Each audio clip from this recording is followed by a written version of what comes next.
Et salut l'équipe, comment allez-vous? Nouvelle vidéo aujourd'hui, mais aussi nouveau format, tout savoir sur. C'est très simple, on vous explique tout ce qu'il faut savoir sur un deck en particulier, et aujourd'hui, je suis très content, parce que c'est un archétype que j'affectionne particulièrement, Exauceur. Ses forces, ses faiblesses, sa mécanique de jeu, ainsi qu'une deck profile, tout ça dans la même vidéo, c'est parti.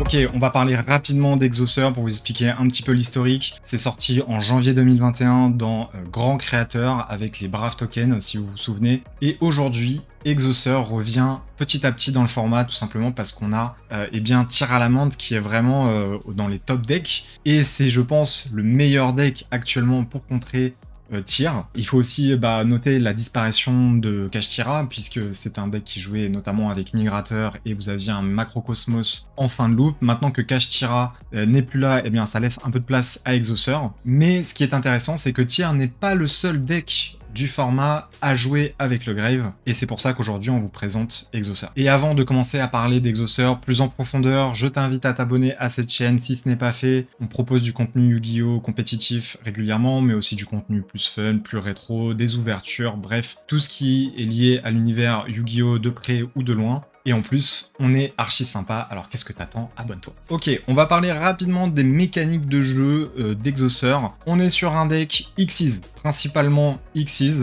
donc voilà, si vous aimez pas Xyz, clairement Exauceur, c'est pas fait pour vous. On est sur un deck aussi contrôle, slash anti-méta. Le but du deck, ça va vraiment être de contrôler le board adverse, mais aussi le Grave, et ça c'est très important à prendre en compte. C'est un deck qui joue aussi énormément sur le bannissement. C'est un deck qui bannit tout, il bannit tout le terrain, en tout cas beaucoup de cartes sur le terrain, et c'est une lock totale, on va dire, ou partielle du cimetière en fonction des plays que vous faites. Pour les cartes de l'archétype, on est sur des niveaux 4, lumière et magicien, avec un autre petit engine, vous allez voir pendant la deck profile, mais aussi des monstres de l'extra deck, guerrier et lumière. Au niveau des forces du deck, parce que oui, il en a quand même pas mal, il est très simple à jouer et la loupe est facile à faire. Clairement, si vous commencez Yu-Gi-Oh! C'est un bon deck pour commencer, et en plus de ça, dans le format actuel, eh bien, vous aurez un bon match-up contre beaucoup de decks. Sa deuxième force, c'est qu'il peut jouer migrateur dimensionnel, et oui, il faut le noter, hein. À partir du moment où un deck peut jouer migrateur, comme Kashtira à son époque, eh bien ça fait en sorte que le deck est très fort, puisque migrateur eh bien, est une carte extrêmement puissante qui peut complètement empêcher l'adversaire de jouer son tour. Une autre force, c'est qu'il a un très bon contrôle du terrain et qui peut littéralement empêcher l'adversaire de jouer puisque vous allez lui bannir énormément de cartes avant qu'il ait pu commencer à faire quoi que ce soit. Et enfin, en autre force, il a un nombre de free spots plus que correct qui permet vraiment de jouer les meilleurs end-traps du format et certaines floodgates qui peuvent vraiment empêcher l'adversaire de jouer, je pense notamment à Go The Match. Au niveau de ses faiblesses, il a malheureusement qu'il n'a aucune Omni-Negate. Le deck est un petit peu livré à lui-même, il va avoir évidemment plein d'interactions avec l'adversaire, mais vous n'êtes pas protégé contre une carte très très forte du style à force égale si vous commencez Go First par exemple. Une autre de ses faiblesses, c'est qu'il est très sensible aux interruptions. Vous pouvez potentiellement vous prendre une end-trap en fonction de votre main, mais à partir de 2 ou 3 end-traps ou des interruptions quelles qu'elles soient en go second, eh bien c'est très difficile d'installer un board qui va être solide pour le tour d'après. Une autre faiblesse majeure qu'il a aussi, et il faut vraiment le prendre en compte, c'est qu'il a beaucoup de restrictions, et ces restrictions-là font vraiment très mal au deck. Et ça, je vous l'expliquerai vraiment pendant la deck profile, mais vous allez voir concrètement, vous pouvez pas jouer ce deck avec n'importe quoi. Le go second aussi est très difficile à gérer, il faut le dire, et il a des difficultés à OTK. Même si vous mettez migrateur tour 0 et que l'adversaire ne joue pas, eh bien vous allez avoir quelques difficultés à l'OTK derrière. C'est possible, hein, je dis pas que c'est pas possible, mais ça va être compliqué et il faut vraiment avoir des mains très particulières.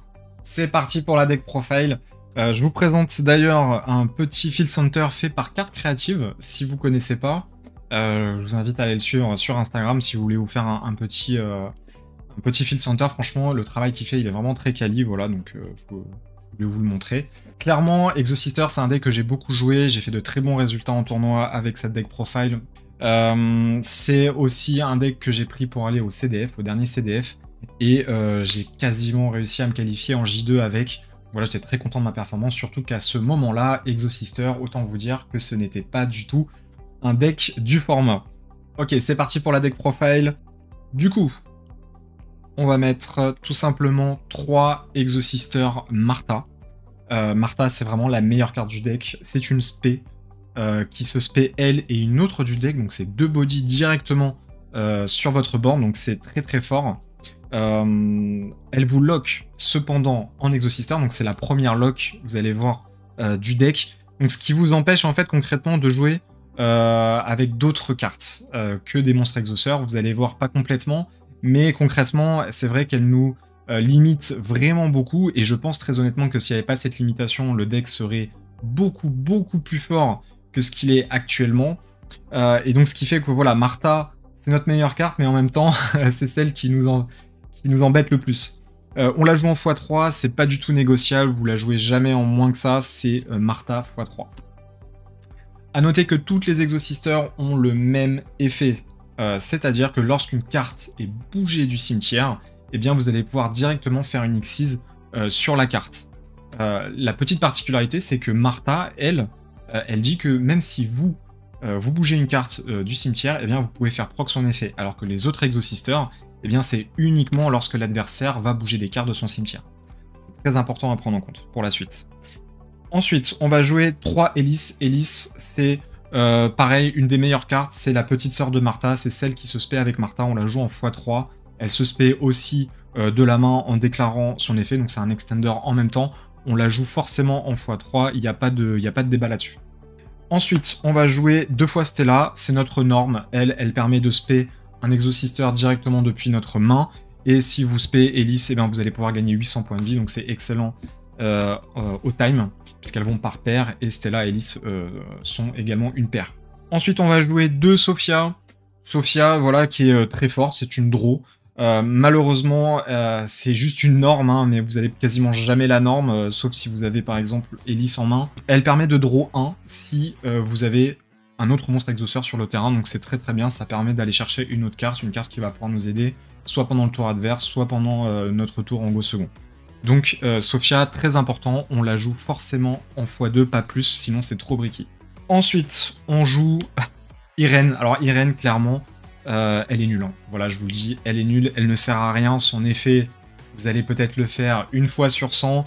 Elle permet de remettre une carte en dessous du deck, carte exauceur, et de piocher un depuis votre main. Bon, c'est pas fou, hein. Clairement, vous n'allez pas souvent faire l'effet. Malheureusement, vous êtes obligé de la jouer, vous allez voir après pourquoi, puisqu'il y a une piège eh bien, qui est intéressante avec Irène. Et surtout, les exauceurs vont par paire. Et donc, Sophia et Irène sont une paire, et vous êtes obligé de jouer les paires, sinon vous pouvez pas jouer le deck, concrètement. Voilà pour les monstres de l'archétype, on passe directement aux magies. Pax qui est une magie rapide, mais qui est un peu écrite bizarrement, puisque c'est une magie rapide que vous ne pouvez utiliser qu'en main phase. Voilà, il faut bien le prendre en compte aussi, hein. Ne l'activez pas en draw phase, même si c'est une magie rapide. Pax, elle permet de tuto n'importe quelle carte exauceur. Voilà, une piège, une magie, un monstre, bref, ce que vous voulez. Et pour ça, vous devez payer la modique somme de 800 points de vie. Elle permet aussi également, ça je le précise hein, quand même si c'est un petit effet à part, vous allez pouvoir, eh bien, au lieu de tuto la carte, si vous avez sa petite sœur au cimetière, eh bien, vous allez pouvoir spé la carte. Attention, vous récupérez d'abord la carte en main, et ensuite, vous pouvez la spé sur le terrain. Vous ne pas la spé directement depuis le deck. Ensuite, on passe au piège. Oui, on joue que 3 magies. On va jouer tout simplement 2 Retournia. Retournia, c'est, je pense, la meilleure piège. Tout simplement, vous allez pouvoir bannir une carte sur le terrain ou dans le cimetière en ciblant, en payant 800 points de vie.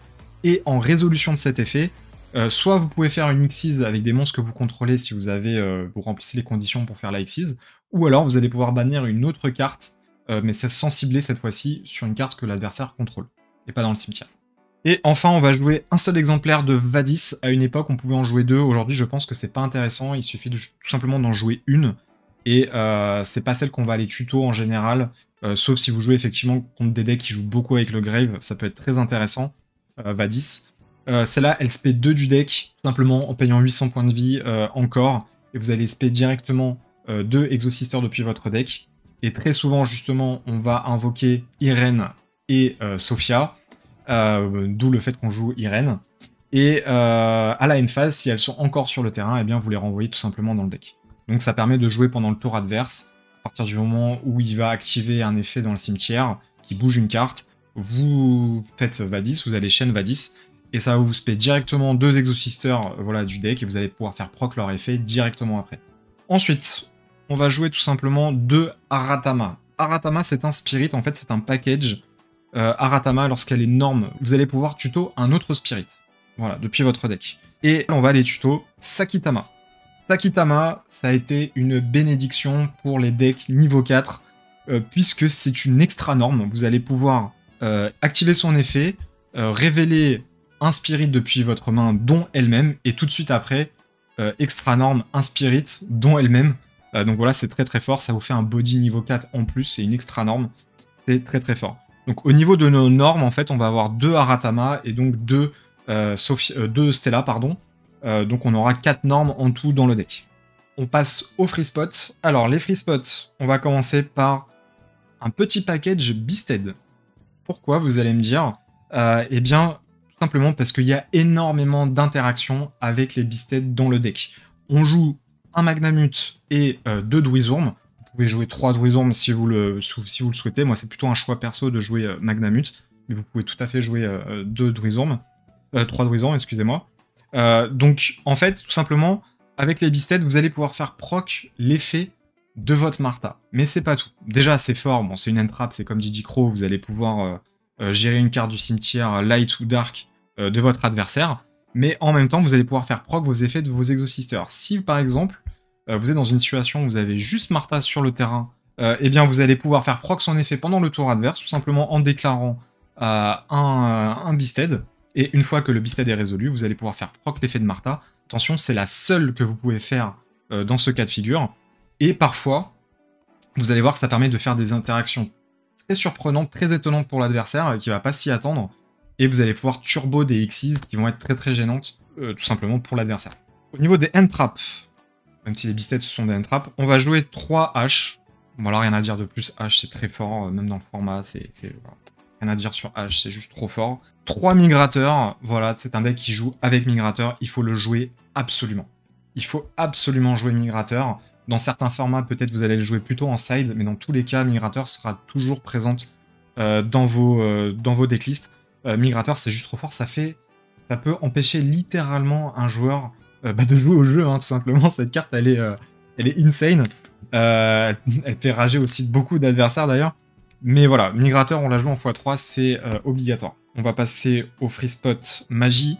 On va jouer 2 Pola Prospect, pas plus. C'est largement suffisant. Si vous n'avez pas les Pola Prospect, je vous rappelle qu'elle vient d'être rééditée dans la collection 25 ans anniversaire. Donc il faut concrètement les récupérer maintenant. On la joue qu'en x2, il n'y a pas besoin de la jouer plus. À une époque, le deck était très bricky. Aujourd'hui, avec les spirits, eh bien, le deck est beaucoup moins bricky. Ça arrive beaucoup moins souvent. Et pour de la prospect, clairement, eh ben, si on l'a en 2 en main de départ, là, ça commence à devenir compliqué parce qu'on veut vraiment pas l'avoir en 2. Vraiment pas. Ensuite, on va jouer un appelé par la tombe.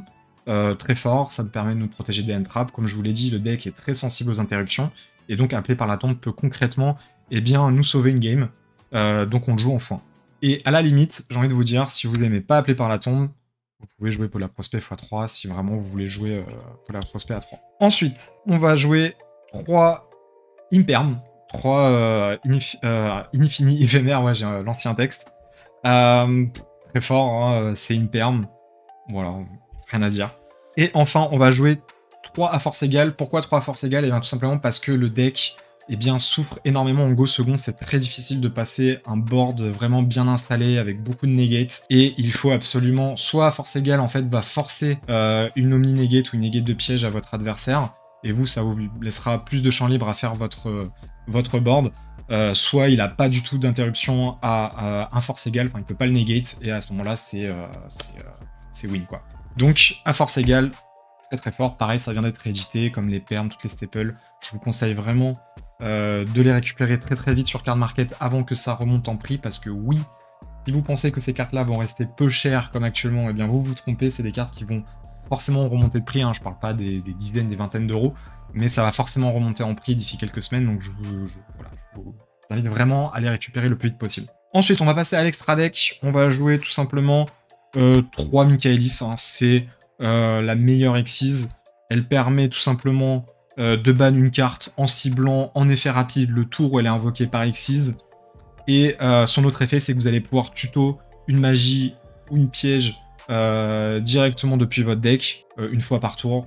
C'est très fort. On la joue en 3 pour le grand game, hein. Parce que quand on se retrouve à court de Michaelis, c'est très dur de revenir. Ensuite, on va jouer 2 Caspitel. Caspitel, c'est notre tuto de monstre. On la joue qu'en x2, pas besoin d'en avoir en x3, puis sinon on n'aura pas assez de place dans l'extra de toute manière. Elle permet de tuto un monstre, et aussi son autre effet qui est très important, c'est un effet qui est obligatoire. Lorsqu'elle est spé, lorsqu'elle arrive sur le terrain, vous allez pouvoir lock le cimetière en invocation spéciale, c'est-à-dire que l'adversaire ne pourra plus invoquer spécialement depuis le cimetière. Contre certains decks, c'est dévastateur. Ensuite, on va jouer 2 Gibrine. Elle a 2 fonctions. Sa première fonction, c'est qu'elle va pouvoir negate un effet de monstre en effet rapide le tour où elle est invoquée spécialement par Xyz. C'est une carte aussi qui permet, en détachant 1, de faire gagner 800 points d'attaque à tous vos monstres exauceurs jusqu'à la fin du tour, même ceux que vous allez contrôler après avoir déclenché cet effet. Et c'est ce qui permet d'OTK. Ensuite, on va jouer une seule copie d'Azofiel. C'est, je pense, sous-côté, c'est une des meilleures cartes du deck, clairement. Surtout dans ce format actuel. Azofiel, bon, en effet, on va dire de détacher, elle va pouvoir compulser une carte sur le terrain. Bon, c'est un peu léger. Par contre, son autre effet, c'est un effet obligatoire. C'est comme Caspitel, lorsqu'elle est invoquée spécialement par Xyz, eh bien l'adversaire ne pourra plus activer d'effet dans le cimetière du tout. Donc c'est comme Abyss Dweller, c'est juste trop fort. Ensuite, on va jouer le Boss Monster, Exosister Magnifica en x2. Elle a 2 effets rapides. Le premier, c'est que vous allez pouvoir bannir une carte sur le terrain sans cibler. C'est très très fort. Et l'autre effet, c'est lorsque votre adversaire active une carte ou un effet de carte, eh bien vous allez pouvoir sur-Xyz avec l'un de ses matériels. En gros, vous faites effet, tac, et vous passez avec un de ses matériels par-dessus. La carte part à l'extra deck avant de revenir, hein, je le précise. Voilà, mais pour aller plus vite, vous faites comme ça. Voilà pour Magnifica, et elle peut taper 2 fois aussi pendant la battle.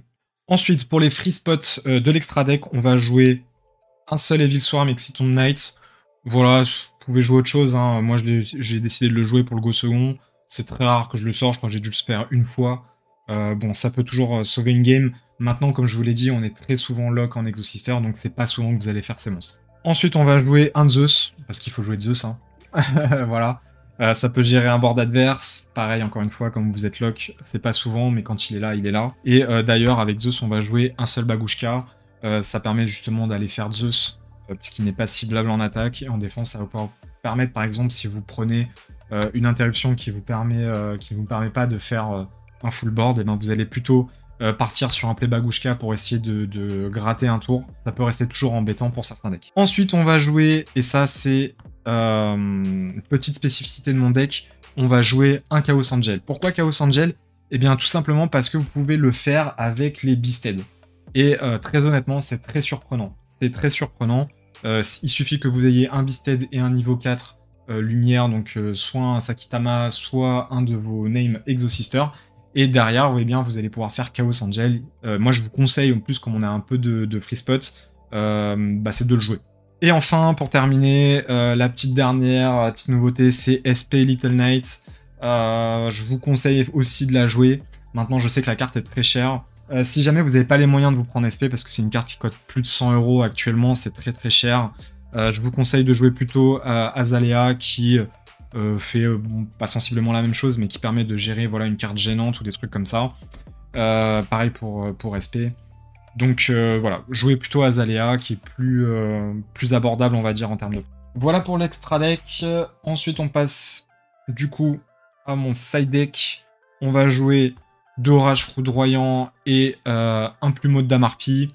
Voilà, c'est les PTMP, il n'y a pas besoin d'en dire plus, ça suffit, ça fait le taf. Ensuite, on va jouer 3 Parfums Anti-Magie, c'est notre carte de Go First. Parfum Anti-Magie, c'est trop fort dans le deck parce qu'on joue quasiment pas... On joue pas beaucoup de magie en vrai. C'est très très fort, on joue Parfum Anti-Magie et ça gêne énormément de decks. Une carte un peu d'assassin. Ensuite, on joue 3 Drolls. Pourquoi Drolls? Eh bien tout simplement, si vous jouez contre un deck qui n'est pas très sensible à Shifter, mais qui est très sensible à Droll, et ben en fait vous allez tout simplement switch vos migrateurs avec Droll, voire même parfois jouer les deux en même temps. C'est pas non plus aberrant de jouer les deux. Et voilà, Droll c'est vraiment très fort même dans le format, ça peut stopper énormément de decks. Ensuite on va jouer une seule copie de Armand. Pourquoi? Alors Armand, c'est une carte de l'archétype, mais cette carte, elle est vraiment spécifique, je dirais, à tier ou à un deck en général qui joue beaucoup avec le greffe. Tout simplement, Armand, va vous permettre de turbo en draw phase adverse directement Azophiel qui lock le Grave. Donc c'est pour ça qu'on la joue qu'en 1, elle est tutorisable, on va pas en mettre plus. Et voilà, c'est juste trop fort, même en go second, elle peut être forte, puisque la petite particularité de cette carte, c'est que vous pouvez pas l'activer pendant votre tour, sauf si l'adversaire contrôle un monstre sur le terrain. Voilà, donc je vous conseille quand même plus de la jouer en go first. Vous mettez un aim, on va dire, en mode, en mode défense, peu importe, un aim sur le terrain. En draw phase, vous activez Armand, vous ciblez votre monstre exauceur, même une Xyz, ça marche avec tous les exauceurs. Et directement après, vous allez sur Xyz avec Azophiel, effet Azophiel, plus de Grave, c'est trop fort. Armand, on la joue en x1, et on la rentre obligatoirement, je pense, contre tir. Ensuite, comme je vous le disais, un des gros problèmes du deck, c'est qu'il est très sensible aux interruptions, et donc on va jouer 3 cross-out, un Nibiru et un TTT, tout simplement parce que Nibiru et TTT, c'est votre pire cauchemar. Et je dirais même Nibiru, c'est votre pire cauchemar, les gars. Si Nibiru passe, eh bien, c'est très souvent lose pour vous.